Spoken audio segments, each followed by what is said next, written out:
इस वीडियो में हम विभाग ए के सवालों का सॉल्यूशन करेंगे। जो सॉल्यूशन करने वाले होंगे उनको सॉल्यूशन सहित आपको समझाएंगे, और जो डायरेक्ट कर सकते हैं उनको हम लोग डायरेक्ट बता देंगे। तो आपको ध्यान से इस वीडियो को देखना है। हिंदी मीडियम के लिए बना हुआ असाइनमेंट है। विभाग ए है। नीचे प्रश्नों के लिए दिए गए विकल्पों में से सही विकल्प पसंद करके उत्तर लिखो। प्रश्न 1 से 16 तक प्रत्येक के 1 अंक है। पहला है, जांचाधीन व्यक्तियों की संख्या अधिक हो एवं वे विशाल क्षेत्र में विस्तृत हो तब कौन सी पद्धति अधिक खर्चीली सिद्ध होती है। तो इसका ऑप्शन सी आता है, प्रत्यक्ष जांच इसका आंसर आता है।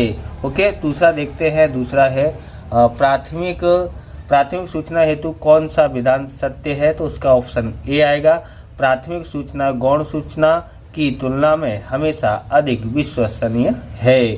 अगला देखते हैं। तीसरा प्रश्न है हमारे पास यहाँ पर, निम्नलिखित में से कौन सा उदाहरण प्राथमिक सूचना का है।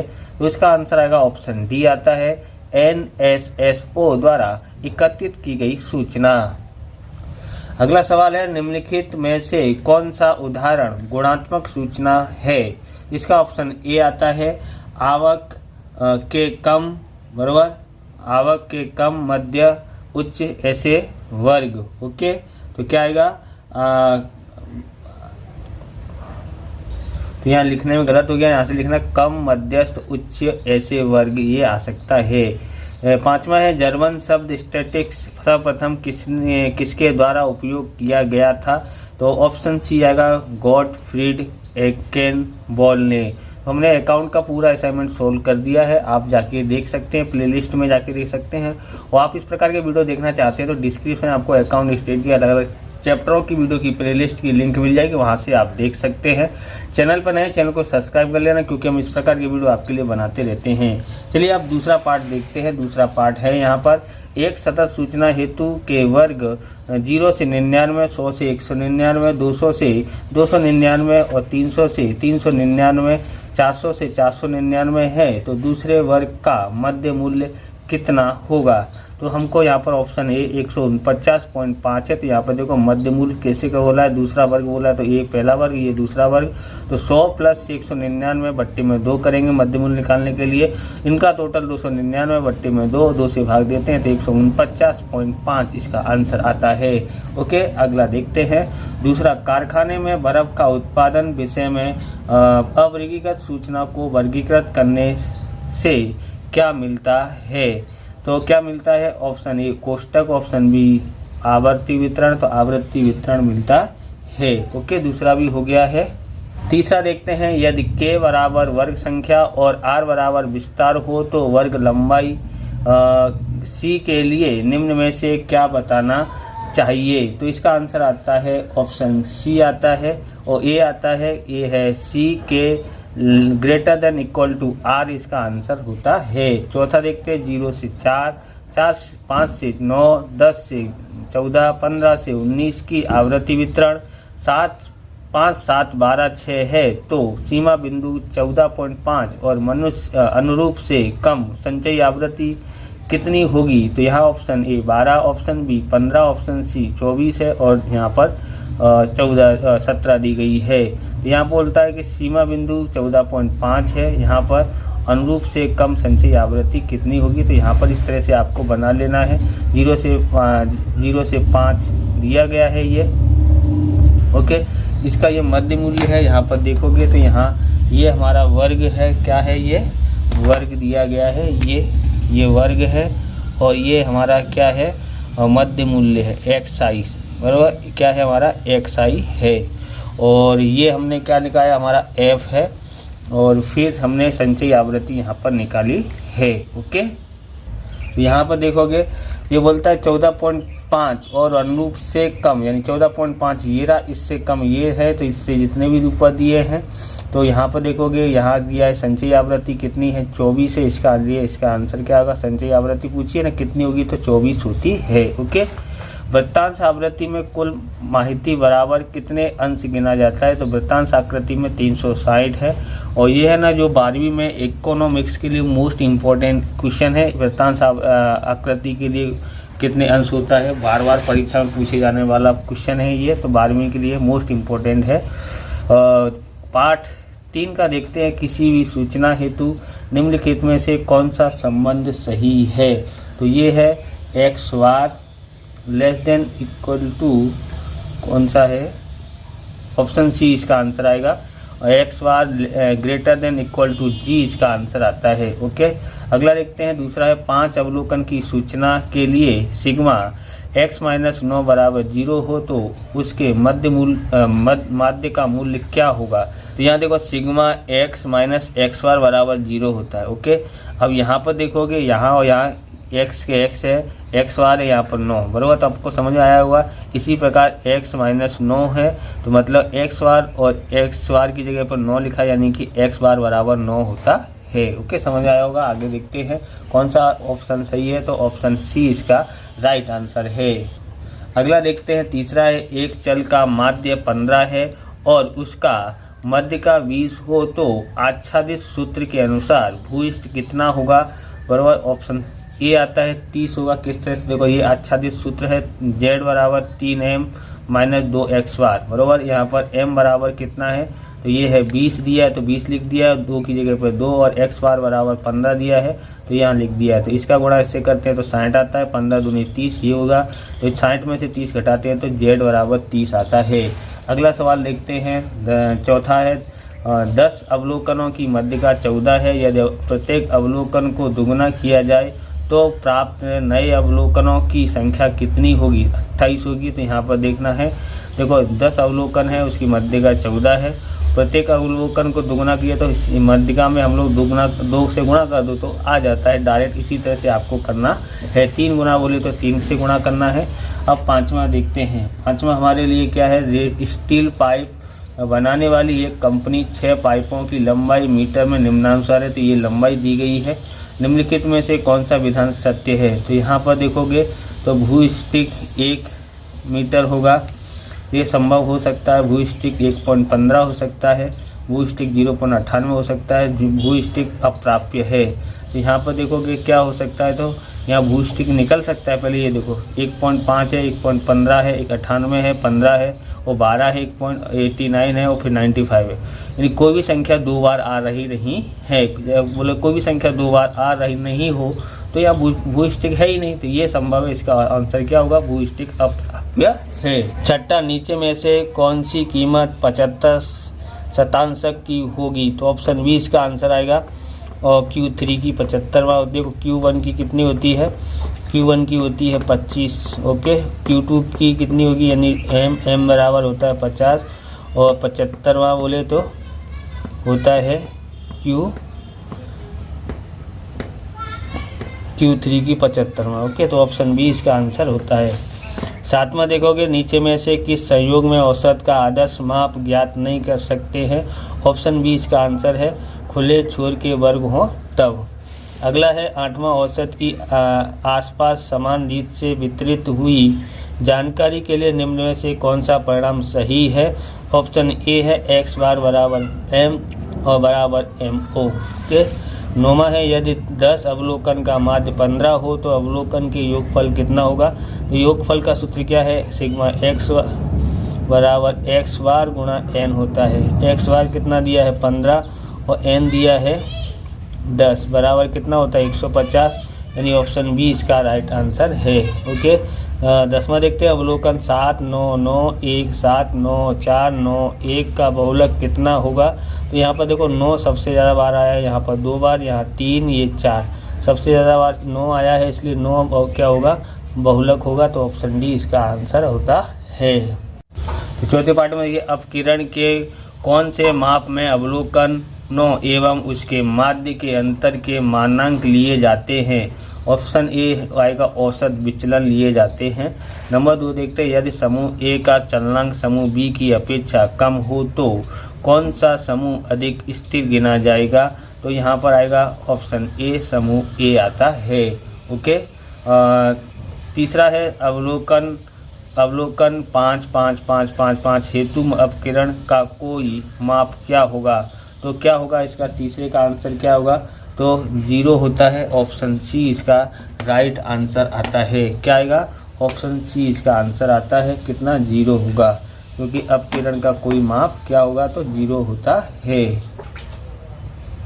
चौथा देखते हैं, एक श्रेणी K1, K2, K3 के एन का प्रमाप विचलन 5 हो तो इनमें से क्या आंसर आएगा। तो ये पढ़ लेना, K1 + 2, K2 + 2, K3 + 2 Kn + 2। दूसरा है 3K, 3K2, 3K3 3Kn श्रेणी के प्रमाप विचलन कितने होंगे। इसका आंसर आएगा ऑप्शन सी आता है, ए और 1 में 5 आएगा। यहाँ पर आपको सिर्फ करना क्या है कि K की जगह पर आपको 5 लिख के देखना है, बराबर। तो यहाँ पर K1 कितना है, 5 हो जाएगा। और यहाँ पर देखोगे तो ये अब K की जगह 5 लिख के देखते हैं तो 3 पंजे 15 हो जाता है, इसलिए 15 आ सकता है। तो 5 और 15 होगा। ओके, अगला देखते हैं पांचवा, एक चल x का माध्य 5 और प्रमाप विचलन 2 है। यदि y बराबर 3x + 4 हो तो चल y का माध्य व प्रमाप विचलन कितना होगा। तो यहाँ पर देखोगे तो यहाँ y दिया गया है ये, ओके, उसकी जगह पर हमने लिखा है y बराबर 3x + 4 यहाँ लिख दिया है।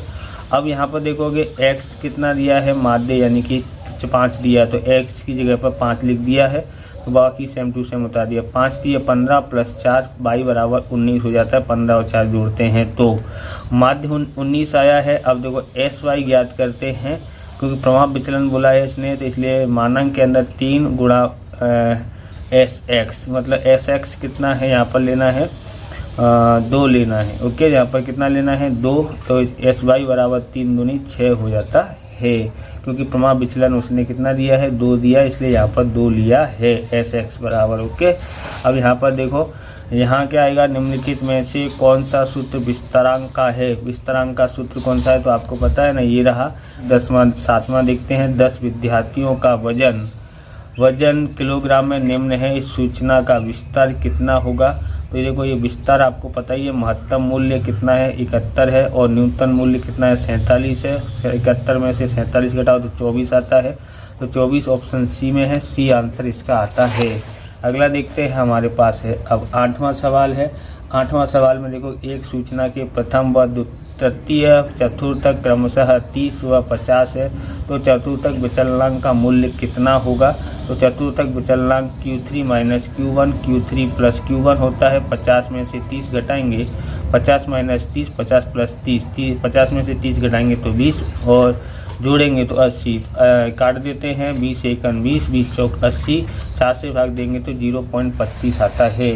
9वां देखते हैं, निम्नलिखित में से कौन सा माप इकाई मुक्त है। तो इसका आंसर आएगा ऑप्शन डी, चलनांक है।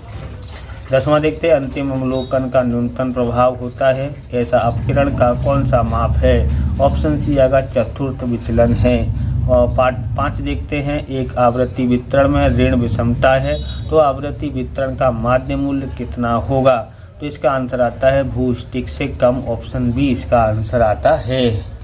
अब दूसरा देखते हैं, एक आवृत्ति वितरण में भूस्टिक माध्य की अपेक्षा 2 इकाई अधिक है, तो यह आवृत्ति वितरण किस प्रकार का है। ऑप्शन ए आता है ऋण विषम है। बराबर देखोगे तो ये बोलता है एक आवृत्ति वितरण भूस्टिक माध्य की अपेक्षा 2 इकाई अधिक है, तो अधिक है तब हम लोग क्या लेंगे, तब हमारी आकृति इस प्रकार से बनती है। और इस प्रकार की आकृति बनती हो तो ऋण विषम आता है। ओके, आपने धन विषमता और ऋण विषमता के बारे में पढ़ा ही होगा।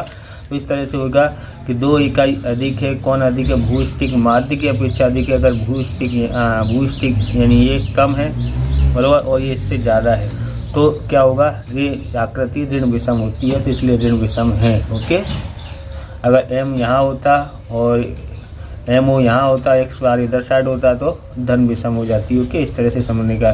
तीसरा है, यदि m - x बार बराबर -1/2s हो तो j का मूल्य कितना होगा।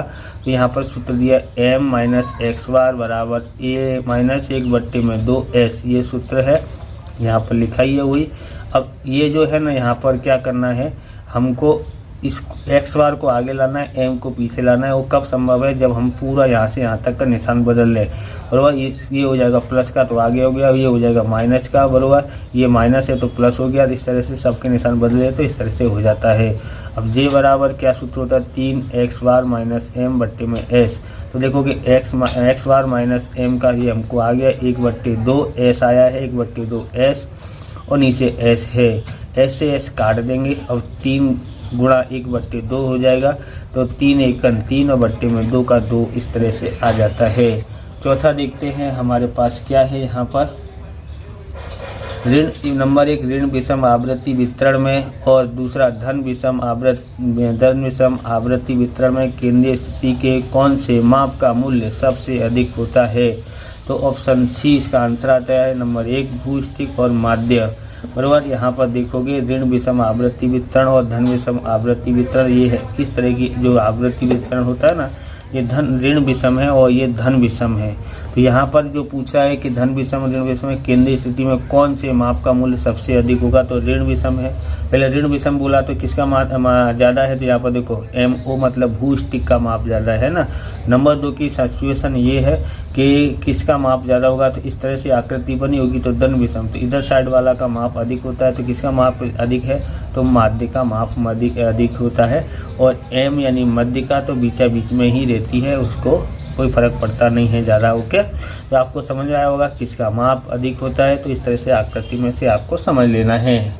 अगला देखते हैं आवृत्ति वितरण x का विषमतांक -0.99 और y का विषमतांक 0.90 हो तो कौन सा वितरण अधिक विषम गिना जाएगा। ऑप्शन ए इसका आंसर आता है, वितरण x अधिक विषम गिना जाता है। क्यों है, तो यहाँ पर देखोगे jx बराबर 0.99 माइनस है, और माइनस यहाँ पर ऋण विषमता आप देख रहे हो तो माइनस प्लस हम लोग देखेंगे नहीं, यहाँ पर ये 99% है और ये 90% है, तो कौन अधिक हुआ, तो ये है जो पहला ही है ना, तो x का जो विषमतांक है वो अधिक विषम है। ओके, 99 के पास में है इसके लिए, और प्रतिशत के आधार पर से पता लगाते हैं। दूसरा छठा है, एक भूस्टिक आवृत्ति वितरण के लिए प्राप्त विषमतांक की कीमत कम से कम कितनी हो सकती है, तो इसके लिए -1 आता है। ऐसा बहुलक कौन है, तो ये बहुलक एक होता है ना, -1 j<1, उस तरह से ये होता है, तो इसके अनुसार -1 होता है। ओके, सातवां स्थानीय औसत आधारित विषमता का मूल्य कितना होता है, तो ऑप्शन ए आएगा -1 से प्लस -1 के बीच, बोले -1 से +1 के बीच में होता है बाउलुकी रीति के अनुसार। समवर्ती आवृत्ति वितरण के लिए कौन सा विधान सत्य है, तो ऑप्शन ए आएगा Q3 बराबर 2m - Q1 होता है। तो यहाँ पर देखोगे जो सूत्र होता है ना, Q2 बराबर Q2 - Q1 होता है, ये दोनों बराबर होते हैं। अब आप यहाँ पर देखोगे तो ये जो लिखा है ना, हम लोग क्या करेंगे यहाँ पर Q2 का मतलब होता है m, बराबर, Q2 का मतलब क्या होगा m, बराबर। अब उसके बाद हम लोग क्या करेंगे कि m को उधर ले जाते हैं, तो Q3 बराबर m पहले से लिखा है Q1, ये और ये वाला m यहाँ आ गया। अब देखो m और m कितना हो गया, 2m - 1 Q1, Q3 का ये हमको ये प्राप्त हुआ इस प्रकार से। ओके, आगे देखते हैं। 9वां है आवृत्ति वितरण में यदि Q3 + Q1 बराबर 60 तथा m बराबर 30 हो तो उसकी विषमता के लिए कौन सा विधान सत्य है। इसका आंसर आएगा डी आएगा, आवृत्ति वितरण सम्मिश्रता वाली होती है। कारण यहाँ देखते हैं क्यों होती है, तो उसका कारण ये है कि h के बराबर Q3 + Q1 - 2m होता है सूत्र के अनुसार। ओके, अब यहाँ पर देखोगे s के बराबर क्या होता है, ये है 60, Q3 60 है और ये Q1 है 2, और ये जो दिया ना Q3 + Q1 60 है और 2 की जगह पर 2m बराबर 30 है, तो 30 दूनी 60 होता है, 60 में से 60 घटाएंगे तो 0 समवर्ती है, तो ये इसलिए क्या बोलते हैं, ऑप्शन डी इसका आंसर आता है। ओके, 10वां देखते हैं, एक साधारण असंगति आवृत्ति वितरण में माध्य - मध्यिका और यह माध्य - भूस्टिक से कितना गुना हो सकता है। यहाँ पर देखोगे x बार - m बराबर x बार - mo, ये इसका सूत्र होता है। ओके, कि ये है यहाँ इसके अनुसार ये लिखा ना माध्य, इसलिए लिखा x बार माइनस मध्य का मतलब m, तो लिखा है माध्य बराबर माध्य येरा और भूस्टिक यानी mo। अब यहाँ पर देखोगे तो ये हमने यहाँ पर इसमें क्या कर दिया है, कब हो सकता है, जब हम इसमें 3 का गुणा कर सकते हैं ना कैलकुलेशन के सूत्र के अनुसार, तो इसके बराबर होता है। कैलकुलेशन का आपने सूत्र देखा ही होगा, तो ये कैलकुलेशन का सूत्र लिखा है पूरा, देखोगे ध्यान से तो देखो ये लिखा है यहाँ से यहाँ तक का ये पूरा कैलकुलेशन का सूत्र है। 2 सूत्र है ना उसके अनुसार ये दोनों बराबर होते हैं।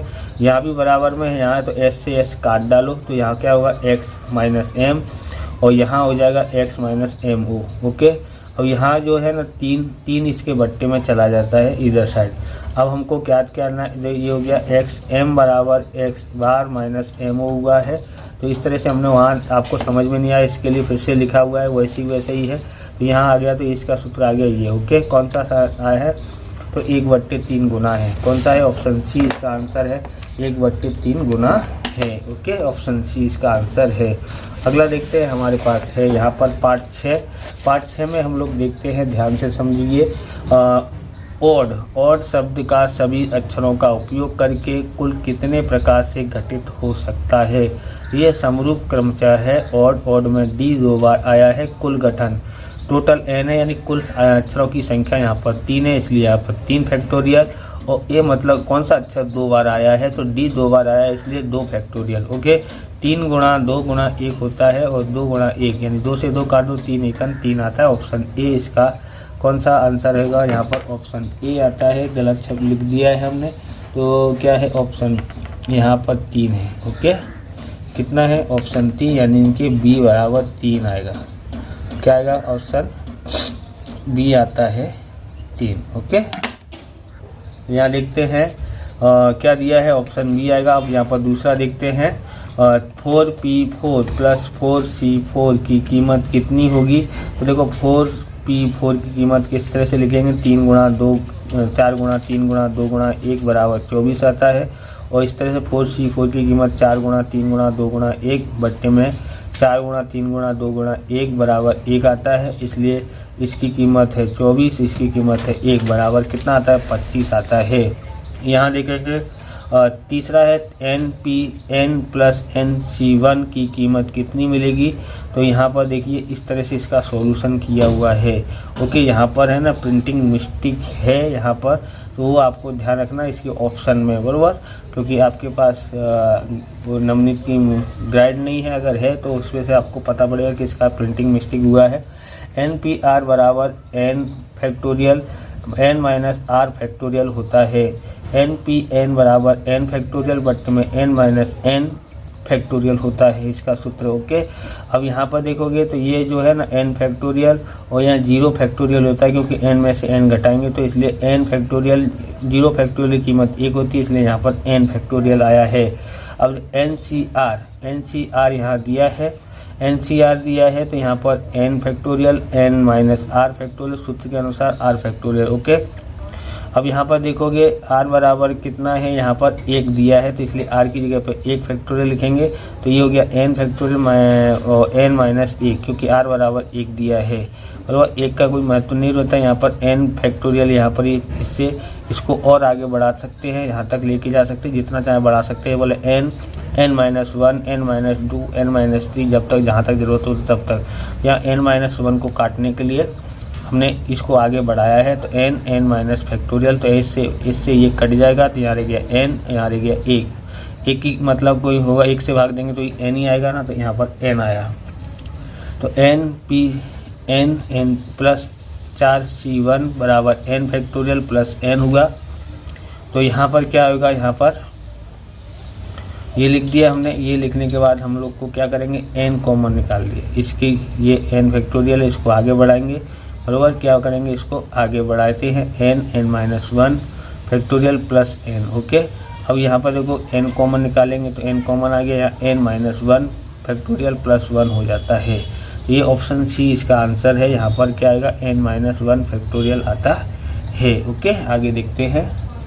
चौथा है x प्लस a की 4 घात का विस्तार में तीसरा पद क्या।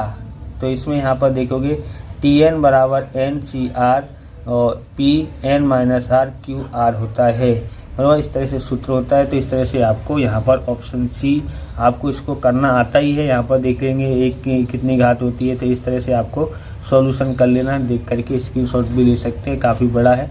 तो बराबर इस तरह से आपको वैसे समझना हो तो मैं समझा देता हूँ। 4C0 और वो इस तरह से लिखते हैं, इसकी घात है 4x की घात 4, दूसरे की 0 घात, तो इसकी घात कम होती जाएगी, इसकी घात बढ़ती जाएगी। जैसे अब 4c 0 था, यहाँ 1 हो गया, इसकी एक घात कम कर देंगे तो यहाँ 3 घात हो गया, इसकी घात 0 थी 1 बढ़ा दो तो ये हो गया। अब यहाँ पर करने के बाद यहाँ पर 1 था तो यहाँ 2 हो जाएगा, इसकी घात घटाएंगे तो 2 हो जाएगी, इसकी 1 बढ़ाएंगे तो 2 हो गई। तो इसके और आगे करते हैं, यहाँ से देखोगे तो यहाँ n4c2 था, यहाँ 3 हो जाएगा, 2 घात की 1 कम करेंगे तो 1 घात हो गई, और 2 घात इसको बढ़ाएंगे तो 3 घात हो गई। इस तरह से हम यहाँ से देखेंगे तो यहाँ कितना था 4c3, तो यहाँ हो गया 4c4, यहाँ इसकी घात 0 और इसकी घात इतना। अब देखोगे 4c1 की कीमत 1 होती है, 4x की 4 घात आ गई, इसकी 0 घात 1 लिखा नहीं है। 4c1 की कीमत होती है 4 और x की 3 घात और 1 घात। यहाँ 4c2 की कीमत होती है 6 और x की 2 घात और 1 की 2 घात। इसका देखो 4c3 की कीमत 4 होती है, x की 1 घात है, या 1 की 3 घात। यहाँ 4c की कीमत 1 होती है और ये हो गया, 1 नहीं भी लिखोगे तो भी चलेगा। तो इस तरह से ऑप्शन सी इसका आंसर होता है। बराबर, ऑप्शन सी में क्या लिखा है, तीसरा पद पूछा है ना उसने, तो तीसरा पद 1 2 3, तो तीसरा पद ये रहा और इसलिए ऑप्शन सी आया। ओके, अब देखो पांचवा, x प्लस a कोष्टक की n घात के विस्तार का अंतिम पद बताइए। अंतिम पद देखोगे तो ये हमको पता है अंतिम पद क्या होता है कि ये इसकी 0 घात हो जाती है और इसकी क्या हो जाती है, जितनी घात होती है, जितनी घात हो 4 हो तो 4, 5 हो तो 5, इस तरह से हो जाता है। तो इसलिए 1 गुणा 1 n की कितनी घात होगी उतनी घात यहाँ लगा देते हैं। यहाँ पर n घात है इसलिए a की n घात, बराबर a की n घात, यानी ऑप्शन ए इसका आंसर आता है। कौन सा आएगा, ऑप्शन ए आता है। ओके, अब देखोगे यहाँ पर क्या है, यहाँ छठा हो गया, x plus a n plus 1 के विस्तार के कुल कितने पद होंगे। इसके कितने पद होंगे, तो पद संख्या घात प्लस 1 कर देना है। यहाँ देखोगे n प्लस 1 है, घात मतलब n प्लस 1 है यहाँ पर, और 1 को जोड़ेंगे तो n प्लस 2 हो जाता है, यानी कि ऑप्शन सी इसका आंसर आता है। सातवां देखते NPR और NCR में n का मूल्य कैसा होगा, तो NCR का मतलब होगा n, बराबर n का मूल्य हमेशा r के बराबर या बड़ा होता है, ये ध्यान रखना है। इसलिए इसका क्या आएगा, option C n greater than equal to r इसका आंसर आता है। ओके, तो आप ये पेन खरीदना चाहते हैं, ये हाउजर का जर्मन टेक्नोलॉजी का एक्सो ग्लो पेन है, जो कि मतलब नाइट में यानी कि अंधेरे में ग्लो करता हुआ पेन है। बराबर, आप खरीदना चाहते हैं या देखना चाहते हैं, डिस्क्रिप्शन लिंक है या वीडियो के नीचे लिंक है, वहाँ से आप देख सकते हैं। और चैनल पर नहीं, चैनल को सब्सक्राइब कर लेना। आगे देखते हैं यहाँ पर हमको कौन सा आंसर आया है, यहाँ पर ऑप्शन सी इसका आंसर आया है। आठवां देखते हैं, अलग अलग आकार के 3 सफ़ेद गेंद को कितनी तरह से गठन कर सकते हैं। तो देखो गठन करने के लिए यहाँ पर है 3 हैं, इसलिए 3 को 3 तो 3 करेंगे तो इसका क्या होगा, 3 गुणा 2 गुणा 1 बराबर 6, ऑप्शन ए इसका आंसर आता है। ओके, अगला देखते हैं, 9वां है। यहाँ पर हमारे पास क्या है, एक ही माप के 4 सफ़ेद शर्ट को कितनी तरह से पहन सकते हैं। तो कितनी तरह से पहन सकते हैं यहाँ पर, तो यह गठित तो क्रमशः संचय, गठन यानी क्रमशः होता है, संचय यानी पसंदगी होता है। यहाँ पर पसंदगी कर रहे हैं तो कोई भी एक शर्ट पसंद कर सकते हैं, तो 4C1 यानी 4 आता है, ऑप्शन ए इसका आंसर आता है। 10वां है, संचय में क्या महत्व का होता है। और संचय में आपको पता है ना, संचय में पसंद का होता है, पसंदगी का, यानी कि पसंद करना है, तो पसंदगी या चयन करना का होता है। मतलब वाली पसंदगी है या चयन, दोनों शब्द एक ही है, तो चयन का क्या होता है हमारे पास, महत्व चयन का होता है। ओके, 7वां देखते हैं। यहाँ में देखोगे, फल के समग्र जत्था में कितने ही फलों को एक साथ लिया जाए तो उसे क्या कहते हैं। तो उसे हमको कहते हैं पूर्ति रहित निर्दश या न्यायदर्श। बराबर, निर्दश मतलब न्यायदर्श होता है। बराबर, दूसरा है, किन संयोग में स्तरित यादृच्छिक निदर्शन न्याय दर्शन, बराबर यहाँ पर निदर्शन यानी न्याय दर्शन होता है, उपयोग में लोगे, तो ऑप्शन बी इसका आंसर आता है, समष्टि विषमांग हो तब। तीसरा है, प्रचलित संकेतों अनुसार पदिक न्यायदर्श के लिए नीचे में से कौन सा विकल्प योग्य है। तो ऑप्शन ए आता है, n बराबर n के आता है।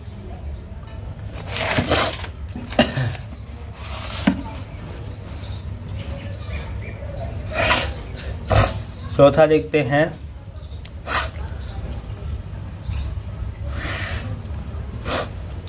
चौथा है यादृच्छिक संख्याओं का कोष्ठक सर्वप्रथम किस सांख्यिकीय शास्त्री ने प्रसिद्ध किया था। ऑप्शन ए इसका आंसर आता है प्रोफेसर LHC टीपैक ने। पांचवा देखते हैं समष्टि का योग्य प्रतिनिधित्व कौन से न्यायादर्श में न्यायादर्श पद्धति कायम रहता है, बराबर। तो इस ऑप्शन बी इसका आंसर आता है स्तरीय न्यायदर्शन पद्धति में। छठा है किस प्रकार की समष्टि के लिए न्यायदर्शन पद्धति उपयोगी है, इसका आंसर ऑप्शन ए आता है शांत समष्टि के लिए। अगला देखते हैं, यहाँ पर दिया गया है कि सातवां है किस न्यायादर्श में समष्टि के प्रत्येक इकाई को निदर्श में पसंद होने की समान तक मिलता है। तो पदिक न्यायादर्श में अथवा स्तरित न्यायादर्श में, तो इसका आंसर क्या आएगा, इसका आंसर हम लोग देखते हैं क्या आ सकता है। तो इसका ऑप्शन सी आएगा। ऑप्शन सी लिखा है सरल यादृच्छिक निदर्शन, मतलब निदर्शन लिखा हो तो आप न्यायदर्शन लिखना बराबर होता है। ओके। आठवां देखते हैं निम्न में से कौन सी परिस्थिति में न्यायदर्शन अनिवार्य नहीं है। ऑप्शन बी इसका आंसर आता है निष्णात अन्वेषकों पर्याप्त प्रमाण में उपलब्ध हों तब। नौवां है प्राचल और आगणक क्रमशः किसके लक्षण हैं। तो ऑप्शन ए इसका आंसर है समष्टि और न्यायादर्श के। 10वां है यदि समष्टि में छिपे आवर्तन अंतराल हो तो किस न्यायादर्श पद्धति का उसका प्रभाव अधिक होता है, इसका आंसर ऑप्शन सी आता है पदिक न्यायदर्शन में। तो अगला देखते हैं, हमारे पास है पाठ 8 F बराबर A⁻B हेतु समुच्चय A के प्रत्येक मूल्य के लिए समुच्चय B में मात्र एक ही प्रतिबिंब मिलता हो तो वह किस प्रकार का फलन कहा जाएगा। ऑप्शन सी इसका आंसर है अचल फलन कहे जाएंगे। पहला है अब हो गया यहाँ पर, वो दूसरा था, पहला ये है। ओके, ऊपर नीचे लिख गया है F लिखा है। फिर A⁻B के लिए प्रत्येक A के कोई भी दो भिन्न मूल्यों के लिए फलात्मक मूल्य समान मिले तो उस संबंध को क्या कहते हैं, तो उसको ऑप्शन बी कहते हैं अनेक एक फलन कहते हैं। ओके, यहाँ पर है F और तीसरा है F Z-0 और f(x) बराबर x² x सदस्य Z-0। ओके, यह किस प्रकार का फलन है, तो यहाँ पर ये आएगा ऑप्शन बी अनेक एक फलन है। कारण यहाँ पर देखिए, यहाँ पर Z-0 दिया है, यानी Z की कीमत क्या होती है, ऋण पूर्णांक 0 और धन पूर्णांक संख्या होती है, जिसमें से उसने क्या बोला है कि 0 को हटा देना। यहाँ पर माइनस लिखा है, यानी 0 को हटा के बाकी दो कीमत हम लोग लिखते हैं। देखो -1 0 और 1, इसको हटा देते हैं तो ये दो कीमत रख के देखते हैं f(x) में। ओके, तो यहाँ पे f(x) है, यहाँ पर -1 लिखते हैं तो -1 की 2 घात, x की 2 घात है ना, इसलिए इसकी भी 2 घात हो जाएगी। तो 2 घात होगी तो कितना होता है 1, f(1) बराबर x 1 की 2 घात बराबर 1 आता है। इस तरह से हमने दोनों का क्या बोलते हैं मूल्य एक ही है बराबर, अनेक एक फलन होता है इसलिए। ओके, क्योंकि इसके आंसर समान आ रहे हैं। अगला देखोगे यहाँ पर चौथा है फलन के प्रत्येक प्रदेश की प्रत्येक कीमत के लिए यदि उनका प्रतिबिंबों समान ही रहे हों तो उसे किस प्रकार का फलन कहेंगे। ऑप्शन ए एक एक फलन, ऑप्शन बी अचल फलन, ऑप्शन सी अनेक एक फलन, ऑप्शन डी समान फलन। इसका आंसर ऑप्शन बी आता है अचल फलन कहेंगे। पांचवा है यदि f(x) बराबर x की 3 घात -10 x सदस्य n x z x equal to 3 हो तो विस्तार बताओ। तो इसका विस्तार यहाँ पर इस तरह से करेंगे। यहाँ देखोगे x ≤ 3 दिया है, ये उसका मतलब होता है कि x की जो संख्या है वो 3 के बराबर या 3 से छोटी हो सकती है, इसलिए 1 2 3 लिया। f(x) बराबर x की 3 घात -10 ये लिया है। इसके ऊपर हमने पहले 1 ले लिया कीमत, यहाँ पर एक कीमत लग के देखी तो कितना होता है 1 की 3 घात मतलब 1 होता है, 1 और -10 माइनस का 9 बचता है। अब x की जगह पर 2 लिख के देखो, 2 की घात 3 -10, 2 की 3 घात मतलब 8 और -10, 10 में से 8 घटाएंगे तो -2। ऐसे ही f(3) बराबर 3 x की जगह पर 3 की 3 घात -10, 3 की 3 घात मतलब 27 बराबर -10 बराबर 17 होता है। तो ये हुआ इतना कीमत। ओके, तो ये कीमत आई है। यहाँ पर यहाँ पर भी एक प्रिंटिंग मिस्टेक है, ध्यान रखना इस उत्तर के अनुसार। तो क्योंकि यहाँ x की 3 घात -1 होना चाहिए, क्या होना चाहिए, -1 होना चाहिए। तो हम लोग इस तरह देखो, तो प्रिंटिंग मिस्टेक है वहाँ पर, तो f ऑफ x, x की 3 घात -1, यहाँ पर x की जगह पर 1 लिखते हैं, 1 की घात 3 -1, तो 1 - 1 बराबर 0। ओके, अब 2 लिख के देखते हैं, 2 की घात 3 -1, तो 2 की 3 घात मतलब 8, 8 में से 1 घटाएंगे तो 7। f ऑफ 3 लेते हैं, तो 3 x की जगह पर 3, 3 की 3 घात -1, 3 की 3 घात मतलब 27, 27 में से 1 घटाओ तो 26 आता है। ओके, तो यानी कि कौन सा ऑप्शन सही है, ऑप्शन बी इसका आंसर है, यानी वहाँ प्रिंटिंग मिस्टेक हुई है। तीसरा देखते हैं, 7वां है f ऑफ f लिखा है, फिर x रेज़ टू a दिया है, जहाँ a बराबर a b c तथा f ऑफ a बराबर b हो, f ऑफ b बराबर c हो, f ऑफ c बराबर a हो, तो नीचे में से f का विस्तार कौन सा होगा। तो f का विस्तार RF बराबर क्या होता है कि a b c होता है, और RF यानी a, यहाँ पर इसका ऑप्शन C इसका आंसर आता है, वो आएगा ये। ओके, यहाँ पर इस तरह से लिखना है। ओके, यहाँ पर देखोगे ये है 8वां, नीचे में से कौन सा फलन एक एक फलन है।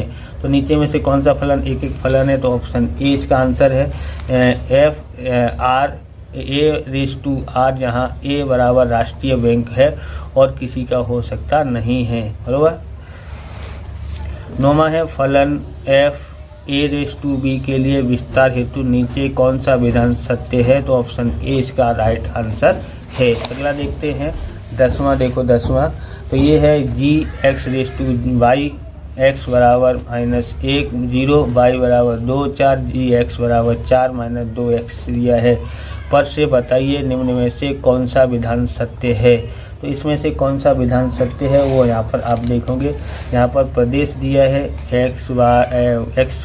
x बराबर -1 को 0, सप्रदेश y दिया 2 4, तो जी एक्स यहाँ पर दिया 4 - 2x।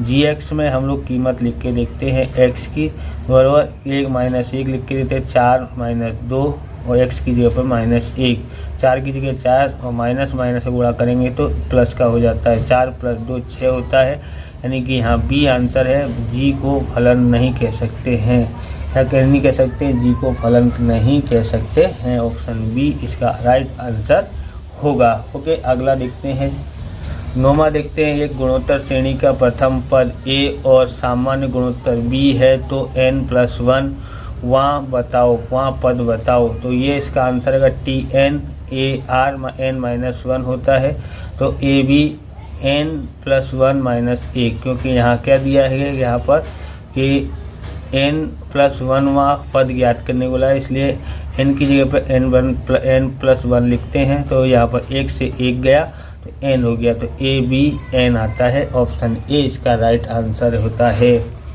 दूसरा देखते हैं, गुणोत्तर श्रेणी का nवां पद 3 और यहाँ पर n बराबर 2n-1 हो, तो सामान्य गुणोत्तर ज्ञात कीजिए। Tn बराबर ar n-1, Tn बराबर होता है 3 2n-1 होगा, क्योंकि यहाँ पर कितना लेना है यहाँ, तो ये Tn का सूत्र दिया है, बराबर। अब यहाँ पर देखोगे, यहाँ a की जगह पर 3 है, यानी a बराबर 3 है, और r की जगह पर 2 है, यानी कि r बराबर 2 आता है, ऑप्शन बी इसका राइट आंसर है। तीसरा देखते हैं, गुणोत्तर श्रेणी 0.4 0.04 0.004 का सामान्य गुणोत्तर ज्ञात कीजिए। r बराबर होता है T2/T1, T2 है 0.04 और T1 है 0.4, इस तरह से हम इससे भाग देंगे तो 0.1 आता है, ऑप्शन डी इसका राइट आंसर है। चौथा देखते हैं, यदि गुणोत्तर श्रेणी का सामान्य गुणोत्तर -1 और प्रथम पद -1 हो, तो प्रथम 6 पदों का योग ज्ञात करो। तो 0 दिया है, b -1 और c 1 और d दिया है। तो यहाँ पर देखोगे क्या लिखा है, r बराबर -1, a बराबर -1, n बराबर n दिया है, n बराबर 6 दिया है। Sn का सूत्र यहाँ पर ये है, ये वाला लगाएंगे, क्योंकि यहाँ पर सामान्य गुणोत्तर -1 दिया हो तो ऐसा आता है, बराबर 1 से बड़ा हो तो r आगे आ जाता है, बस इतना ही परिवर्तन होता है। अब हम लोग a की जगह पर -1 और यहाँ पर लिखे हम, यहाँ पर देखो a की जगह पर -1, 1 की जगह पर 1, r की जगह पर -1 की 6 घात, अब यहाँ पर देखोगे एक का एक है, यहाँ पर बाहर वाला -1 और ये वाला 1 यहाँ अंदर, 1 की 6 घात होती है तो प्लस का 6 आता है, प्लस का 6 आता है, और पर माइनस का ये माइनस है इसलिए माइनस की वजह से 1 आया, बट्टे में 2। अब देखो 1 में से 1 गया तो 0, -1 0 हुआ, यहाँ पर 2 है और 0 हुआ तो 2 से भाग देंगे तो 0 ही आता है। ऑप्शन कौन सा सही है? ऑप्शन ए इसका राइट आंसर है। अब देखते हैं यहाँ पर पांचवा, यदि गुणोत्तर श्रेणी का सामान्य गुणोत्तर 1 हो तो और S10 बराबर 10 और 40 हो तो प्रथम पद बताइए। तो यहाँ पर देखोगे R बराबर 1 है, S10 बराबर 40 है, N बराबर 10 है। SN बराबर N A होता है तो यहाँ पर 40 और N बराबर 10 और A बराबर A। ओके, अब यहाँ पर 10 इसके बट्टे में चला जाएगा तो 10 से भाग देंगे तो 4 आता है। ऑप्शन सी इसका राइट आंसर है। छठा देखते हैं, यदि गुणोत्तर श्रेणी का सामान्य गुणोत्तर 1 है, माइनस का 1 है और प्रथम पद 2 हो तो प्रथम 8 पदों का योगफल कितना होगा? तो इसका आंसर आता है, देखो R बराबर यहाँ पर -1 दिया, A बराबर 2 दिया माइनस का, N बराबर 8 दिया है। तो यहाँ पर R का सूत्र ये SN का सूत्र ये होगा, क्योंकि R की कीमत 1 से छोटी हो तो ये कीमत आती है, ये वाला सूत्र आता है।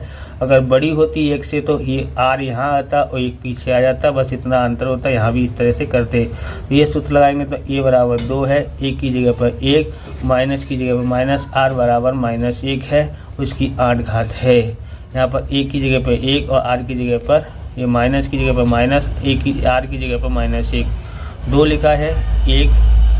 1 का 8 अष्टमूल कितना होता है? 1 होता है प्लस का, लेकिन यहाँ माइनस की वजह से ये माइनस का 1 हुआ। ओके, यहाँ माइनस माइनस प्लस हो जाता है तो यहाँ पर 1 में से 1 घटाएंगे तो 0 हो जाएगा और 1 और 1 2 जोड़ेंगे तो 2 हो जाता है। 2 से 2 कट जाएगा, यहाँ चल गया 0, पर वो इस तरह से यहाँ 0 आता है। ऑप्शन सी इसका राइट आंसर है।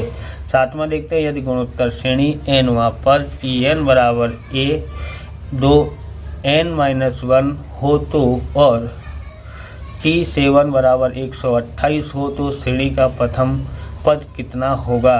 तो यहाँ पर देखो Tn बराबर A Rn-1 है, Tn बराबर A 2n-1। ओके, यहाँ पर ये सूत्र लगाएंगे, क्योंकि यहाँ देखोगे तो R बराबर कितना दिया है तो 2 आया है।